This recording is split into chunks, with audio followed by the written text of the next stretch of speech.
नमस्कार दोस्तों, स्वागत है आपका आपके अपने इस YouTube channel exam Guru tips and tricks में। दोस्तों माफ़ कीजिएगा, वीडियोज अपलोड नहीं हो पा रही थी 2 से 3 दिन से।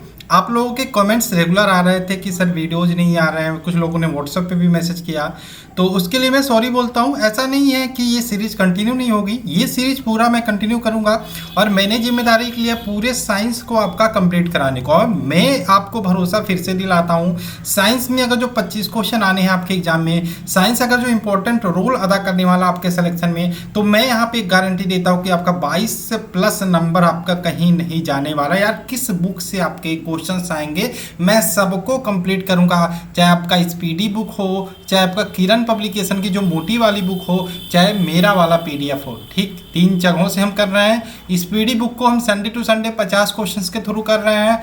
किरण पब्लिकेशन की बुक को डेली हम 20 क्वेश्चन कर रहे हैं, जिसका ये 29वां सीरीज चल रहा है। और पीडीएफ हमारा आप तो लेके पढ़ ही रहे हो। जिन लोगों ने नहीं लिया है ले सकते हैं, लिंक आपको डिस्क्रिप्शन में मिल जाएगा। 30% का डिस्काउंट चल रहा है, ठीक है, अभी आप ले सकते हैं। 30% के डिस्काउंट पे अभी भी आपको मिल जाएगा। और ये 29वां सेशन है और आशा है आपने सारे वीडियोज को देखा होगा। और एक बात और, जिन लोगों ने 29 वीडियो देख लिया है उनको मैं ये समझता हूँ कि उनको फ़ायदा हो रहा होगा। और कहीं ना कहीं अगर जब वो प्रैक्टिस सेट लगाते होंगे तो उनको वो फ़ायदा दिख रहा होगा। ठीक है, आप लोग कमेंट करके बताइएगा कैसा लगा।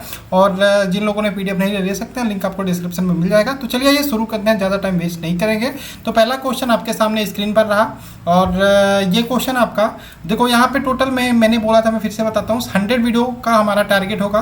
कोशिश करेंगे 100 वीडियो में पूरे इस सेशन को कंप्लीट करने को। और इसमें लगभग 65 प्लस वीडियो आपके बायोलॉजी के होंगे और उसके बाद आपका ज़्यादा वीडियो आपका फिजिक्स का होगा और लगभग 10 से 15 वीडियो आपके केमिस्ट्री के होंगे। ठीक है, इंपॉर्टेंट ही सारे करेंगे। और हो सकता है अगर जो नहीं इसमें कंप्लीट होता है तो आपका 110 या 120 ही वीडियोज़ तक जाए। ठीक है, तो चलो शुरू करते हैं। पहला प्रश्न आपने पढ़ लिया होगा, आंसर देना शुरू कर दीजिए कमेंट बॉक्स में।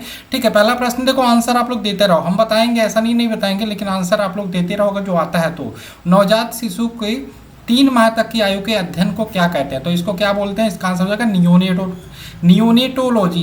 क्या हो जाएगा? नियोनेटोलॉजी। Option number D. नवजात शिशु जो पैदा होता है वो 3 माह के पहले, यानी कि 3 माह कंप्लीट नहीं होता उसके पहले उसका अध्ययन किया जाता है, उसको क्या कहते हैं? नियोनेटोलॉजी। ऑप्शन नंबर डी यहाँ पे इसका राइट आंसर होगा। नेक्स्ट क्वेश्चन की बात करें, निम्नलिखित में से कौन सा रोग रक्तदान द्वारा नहीं फैलता? या सॉरी, रक्तदान द्वारा, रक्तदान, ब्लड डोनेट, रक्तदान दान द्वारा नहीं फैलता, ये बताना। देखो हेपेटाइटिस की बात करें, ये भी आपका नहीं फैलता, सॉरी नहीं, ये देखो HIV की बात करें, आपका इसको पता है, आपका रक्तदान द्वारा फैलता है। ठीक है, मलेरिया की बात करें, ये भी आपका फैल सकता है। टाइफाइड की बात करें, ये आपका रक्तदान द्वारा नहीं फैलेगा, यही आपका राइट आंसर होगा। हेपेटाइटिस भी फैलेगा। ठीक है, तो यहाँ पे ऑप्शन नंबर 20 का राइट आंसर होगा टाइफाइड। ठीक, क्या हो जाएगा? टाइफाइड। टाइफाइड रक्तदान यानी कि ब्लड डोनेट की प्रक्रिया में आपका अगर जो किसी को दूध देते हो तो आपको ये नहीं फैलेगा, या फिर आपको टाइफाइड है तो आप ब्लड डोनेट कर सकते हो, ये भी आप कह सकते हो। ठीक है, नेक्स्ट क्वेश्चन की बात करें, चेचक। अभी हम जो ये हमारा जो सेशन चल रहा है इसमें हम देखो क्या रोग से रिलेटेड सारे क्वेश्चन आपको मिलने वाले हैं। ठीक है, डिजीज। नेक्स्ट क्वेश्चन है आपका तीसरा नंबर, चेचक के प्रति टीकाकरण के में समावेश किया जाता है। देखो ये समावेश किया जाता है जीवित प्रतिरक्षियों का। अगर जो चेचक आपके सामने दिखे तो आपके दिमाग में 2-3 क्वेश्चन खटाखट आ जाने चाहिए। 2-3 को चेचक के में कौन सा वायरस होता है? तो ध्यान रखिएगा, चेचक में कौन सा वायरस होता है? वेरिओला वायरस। ठीक है, वायरस होता है। चेचक किससे फैलता है? वायरस से फैलता है। कौन सा वायरस? वेरिओला वायरस। किस प्रकार का रोग है? तो चेचक एक प्रकार का संक्रामक रोग है। गाँव में इसको माता जी बोलते हैं, मिनी माता बोलते हैं। संक्रामक रोग है। ठीक है, किस प्रकार का रोग है? संक्रामक रोग है। किसने खोज की थी इसके टीके की? एडवर्ड जेनर ने। किसने? एडवर्ड जेनर ने। ठीक, एडवर्ड जेनर ने। ठीक है, तो ये 3-4 आपको आपके दिमाग में आ जाना चाहिए जब भी आपके सामने चेचक दिखे।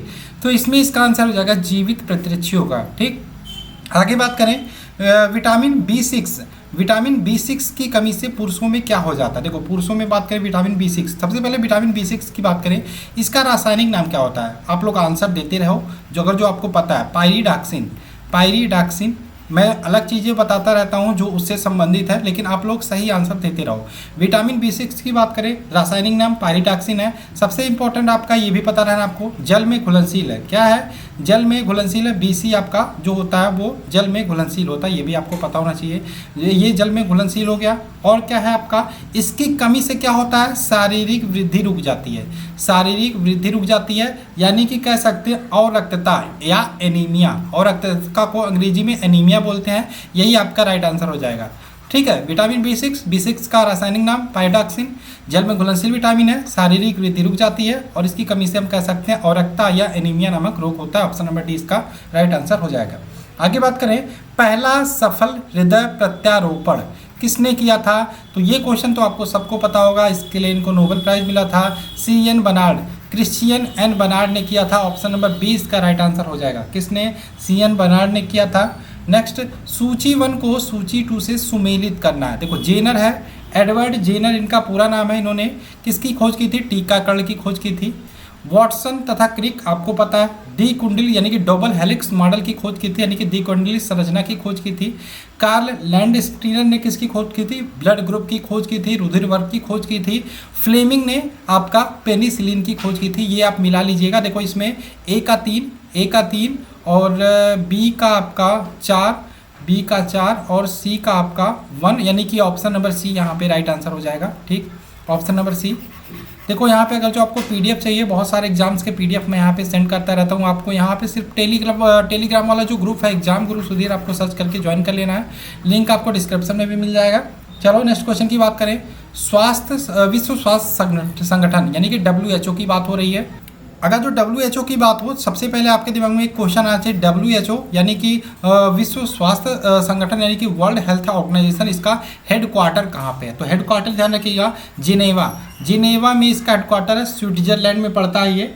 और बात करें यहाँ पे इसकी स्थापना की, तो ये भी ध्यान रखिएगा 7 अप्रैल 1948 को इसकी स्थापना हुई थी WHO की। ठीक है, और यहाँ पे क्वेश्चन है आपका, विश्व WHO के अनुसार बर्ड फ्लू का जो वायरस है इसका संचरण भोजन के माध्यम से नहीं हो सकता अगर जो उसको पकाया गया हो। तो ध्यान रखिएगा 70 डिग्री सेल्सियस से ऊपर। अभी मैं आपसे एक प्रश्न पूछता हूँ, जो कोरोना वायरस आपको चल रहा है उसमें ये कहा जाता है इतने डिग्री सेल्सियस से ऊपर आपका कोरोना वायरस मर जाएगा। तो ये बताइए कोरोना वायरस खत्म हो जाएगा, तो वो डिग्री सेल्सियस क्या आपको बताना मुझे कमेंट करके। नेक्स्ट क्वेश्चन की बात करें, क्वेश्चन नंबर 8 है, मानव शरीर में संक्रमण को रोकने वाला विटामिन कौन सा? तो ध्यान रखिएगा विटामिन डी आपका संक्रमण को रोकता है। तो यहाँ पे 4 विटामिन आपके सामने दी गई है। विटामिन ए की बात करें, रासायनिक नाम रेटिनॉल होता है। विटामिन बी की बात करें, रासायनिक नाम थायमिन होता है। विटामिन सी का एस्कॉर्बिक अम्ल होता है। विटामिन डी का कैल्सीफेरॉल होता है। विटामिन ए की कमी से बात करें तो रतौंधी होता है आपका, रतौंधी होता है। बी की कमी से आपका बेरी होता है और सी की कमी से आपको पता है स्कर्वी होता है। ठीक है, तो ये सारे आपको ध्यान रखना है जो भी मैं अलग से बता रहा हूँ। विटामिन डी का मैंने बताया रासायनिक नाम आपका कैल्सीफेरॉल होता है और इसकी कमी से आपका सूखा रोग भी होता है। क्या? सूखा रोग भी होता है और ये जो होता है संक्रमण रोकने में मदद भी करने वाला विटामिन है। ठीक है, तो विटामिन डी इसका राइट आंसर हो जाएगा। नेक्स्ट क्वेश्चन की बात करें, बर्ड फ्लू पैदा करने वाला H5N1 वायरस सबसे पहले पता चला था। तो सबसे पहले पता था 1997 में कहाँ पे? हांगकांग में पता चला था। और ये प्रकार का किस प्रकार का रोग है? संक्रामक रोग है। ठीक है, मतलब एक दूसरे से भी फैल सकता है और विशेषकर ये बर्ड फ्लू आया था जो मुर्गियों में देखा गया था। तो ये 2 प्रकार से प्रभावित कर सकता है। एक तो मुर्गियों से इंसानों में जा सकता है और अगर जो आपके इंसानों में हो गया तो इंसानों से इंसानों में भी ये फैल सकता है। ठीक है, तो इसको ध्यान रखिएगा। और इसको लेके एक वैक्सीन बनाई गई थी, टैमी फ्लू नामक वैक्सीन बनाई गई थी। ठीक है, इसको ध्यान रखना। ये सारे पॉइंट जो मैं बता रहा हूँ इसको आप लिखते चलिए कि जो कॉपी पे आप नोट्स बना रहे हो। तो 1997 में हांगकांग में सबसे पहले बर्ड फ्लू या H5N1 वायरस देखा गया था। आगे बात करें, टिटनस का कारण होता है। तो टिटनस की बात करें, सामान्य टिटनस होता है उसको ध्यान रखिएगा आप क्या बोलते हो? जैक जॉ भी बोलते हो। ठीक है, या हिंदी में बात करें, हिंदी का नाम ही थोड़ा अलग हो जाता है, धनुष टंकार बोलते हो हिंदी में, या जैक जॉ बोलते हो किसको? टिटनेस को। ठीक है, और ध्यान रखना यह किससे फैलता है? एक जीवाणु से फैलता है। और उस जीवाणु का क्या नाम है? यहाँ पे ध्यान रखिएगा आपका क्लास्ट्रीडियम। क्या है? क्लास्ट्रीडियम। ये नाम भी लेने में थोड़ा सा अजीब सा लग रहा है, क्लास्ट्रीडियम। ठीक है, ऑप्शन नंबर ए इसका राइट आंसर हो जाएगा। और ये किससे? जीवाणु से फैलता है और टिटनेस को जैक जॉ भी बोलते हैं। ठीक, आगे चलिए नेक्स्ट क्वेश्चन की बात करें। आदमी में निम्नलिखित में से कौन सा विषाणु रोग होता है? आदमी में विशेषकर जो आप हिंदी मीडियम से पढ़ रहे हो तो इंग्लिश वाले जो वर्ड होते हैं अगर जो हिंदी में लिखे हैं तो बोलने में आपको प्रॉब्लम होगी, वही अगर जो इंग्लिश में होता है तो प्रॉब्लम नहीं होती, ठीक है। इसीलिए अगर जो आप साइंस पढ़ लो तो हिंदी अंग्रेजी दोनों पे फोकस करना देखो, ठीक है। यहाँ पे बात करें आदमी में निम्नलिखित में से कौन सा विषाणु रोग है। अब आप लोगों के भी कमेंट्स आते हैं सर हिंदी इंग्लिश दोनों में कराओ, और मेरे पास जो बुक है वो सिर्फ हिंदी में है, सिर्फ हिंदी में। आगे मैं इस सेशन को कोशिश करूंगा बहुत यानी कि बाइलिंगुअल करने की, लेकिन अभी ये जैसा चल रहा है उसको देखते रहिए। निम्नलिखित में से आदमी में निम्नलिखित में से कौन सा विषाणु रोग है, तो कोई यहाँ पे बात करें विषाणु रोग कौन सा ये पूछा है, तो ध्यान रखना यहाँ पे ये जो गलसुआ है जो इसको मम्स बोलते हैं, ये आपका विषाणु द्वारा होने वाला रोग है। किसके द्वारा? विषाणु द्वारा, ठीक। और यह कह सकते हैं एक प्रकार का संक्रमण रोग भी बोल सकते हैं, ठीक है। नाक से स्राव होता है विषाणु का, जिससे दूसरों को भी हो सकता है, ठीक है। और अगर जो यहाँ पे 3-4 ऑप्शन और दिए, प्लेग, हैजा और उपदंश, ये जो होते हैं, सॉरी ये उपदंश नहीं, ये जो प्लेग और हैजा है ये आपके जीवाणु से होते हैं या फिर बैक्टीरिया से होते हैं। और यहाँ पे विषाणु से पूछा तो यहाँ पे गलसुआ या मम्स आपका इसका राइट आंसर हो जाएगा, ठीक। आगे बात करें अमीबी पेचिस, यहाँ पे देखो अमीबा जो पेचिस पैदा होते हैं वह किससे होता है? किससे होता है?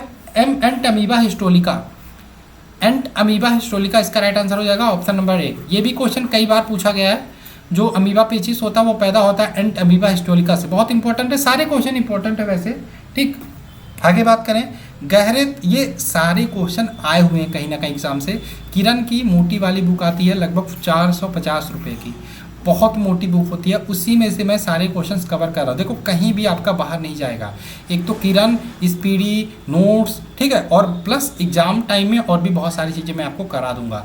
यहाँ पे मैं टॉपिक वाइज भी आपका लेके चल रहा हूँ बीच बीच में, जैसे मैं कल परसों में आपका रेस्पिरेशन सिस्टम या फिर मंडे में आपको लेकर आऊँगा, वो श्वसन तंत्र से संबंधित जितने भी क्वेश्चन होंगे उसको मैं एक ही टॉपिक में कंप्लीट करा दूंगा, ठीक है। गहरे तले हुए खाद्य पदार्थ या कैंसरजनक पदार्थ होते हैं। जो गहरे यानी कि तेल में तले हुए जो खाद्य पदार्थ होते हैं वो कैंसरजनक होते हैं, क्योंकि उनमें प्रचुर मात्रा में क्या होती है, तो ध्यान रखिएगा हाइड्रोकार्बन्स, क्या होती है? हाइड्रोकार्बन्स की उपस्थिति होती है, इस कारण वो कैंसर पैदा करते हैं। आगे बात करें क्वेश्चन नंबर 14 है टाइफाइड पैदा किया जाता है। टाइफाइड किससे पैदा किया जाता है? तो ध्यान रखिएगा टाइफाइड के लिए जो आपका जिम्मेदार जीवाणु है वो सल्मोनेला टाइफी नामक जीवाणु होता है। सल्मोनेला टाइफी नामक जीवाणु होता है, इसी के कारण आपका टाइफाइड होता है। ऑप्शन नंबर डी इसका राइट आंसर हो जाएगा। आगे बात करें बच्चों के अंगों की हड्डियां, यानी कि जो हड्डियां होती है बच्चों की वो मुड़ जाती हैं यदि कमी हो। किसकी कमी हो? विटामिन डी की कमी हो। बच्चे जो होते हैं छोटे छोटे, उनमें अगर जो विटामिन डी की कमी होती है तो उनकी हड्डियां जो होती हैं मुड़ जाती हैं। विटामिन डी रासायनिक नाम कैल्सीफेरॉल होते हैं, ध्यान रखिएगा। आगे बात करें क्वेश्चन नंबर 16 निम्नलिखित में से कौन सा संक्रामक रोग है? देखो मधुमेह तो नहीं है, गठिया भी नहीं है, कैंसर भी नहीं है, ठीक है। ले यहाँ पे डिप्थीरिया जो हो गया ये एक प्रकार का क्या है? एक प्रकार का संक्रामक रोग है। इसके लिए कौन सा टीका लगाते हैं?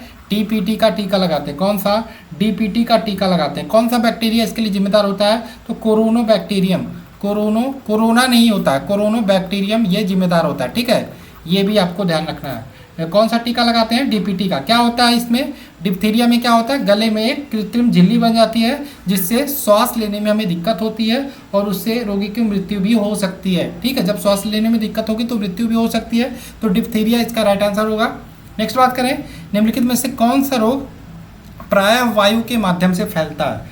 वायु के माध्यम से फैलता, तो ध्यान रखिएगा टीबी आपका हो जाएगा इसका राइट आंसर, जिसका पूरा नाम है आपका ट्यूबरकुलोसिस। ये वायु के माध्यम से फैलता है, इसीलिए अगर जिसको अभी टीबी रहे उसके आसपास मत जाया करो, ठीक है। ट्यूबरकुलोसिस का राइट आंसर हो जाएगा। और इसका जो वायरस होता है माइक्रोबैक्टीरियम कुलोसिस इसका नाम होता है, जो जीवाणु होता है, ठीक। टीबी की खोज किसने की थी? तो ध्यान रखिएगा रॉबर्ट कोच ने की थी। किसने? रॉबर्ट कोच ने की थी। नेक्स्ट बात करें दाद की बीमारी, देखो दाद को हम रिंग वॉर्म भी बोलते हैं। क्या बोलते हैं? रिंग वॉर्म भी बोलते हैं। निम्नलिखित में से किस प्रकार की होती है, निम्नलिखित में से किस प्रकार की होती है, तो ध्यान रखिएगा फंगस होती है, फंगस से होती है। ऑप्शन नंबर डी इसका राइट आंसर हो जाएगा। फंगस या कवक भी कह सकते हैं, और ये एक प्रकार का संक्रामक रोग है, यानी कि अगर जो किसी को हुआ है दाद या फंगस तो आप उससे टच ना करें, ठीक है, आपको भी हो सकता है। नेक्स्ट बात करें, निम्नलिखित में से कौन सा एक वैक्सीन नहीं है। वैक्सीन की बात करें, बीसीजी वैक्सीन है, एंटी रेबीज वैक्सीन है, पोलियो वैक्सीन है, लेकिन ये जो प्रोजेस्टेरॉन है वैक्सीन नहीं है। लेकिन वैक्सीन नहीं है तो ये क्या है, तो एक प्रकार का हार्मोन्स होता है, ये प्रोजेस्टेरॉन एक प्रकार का हार्मोन्स होता है। तो ऑप्शन नंबर डी यहाँ पे इसका राइट आंसर होगा। नेक्स्ट बात करें, लास्ट क्वेश्चन, वायरस द्वारा पैदा किया जाने वाला रोग है, वायरस द्वारा। देखो यहाँ पे बात करें, सबसे पहला टाइफाइड है।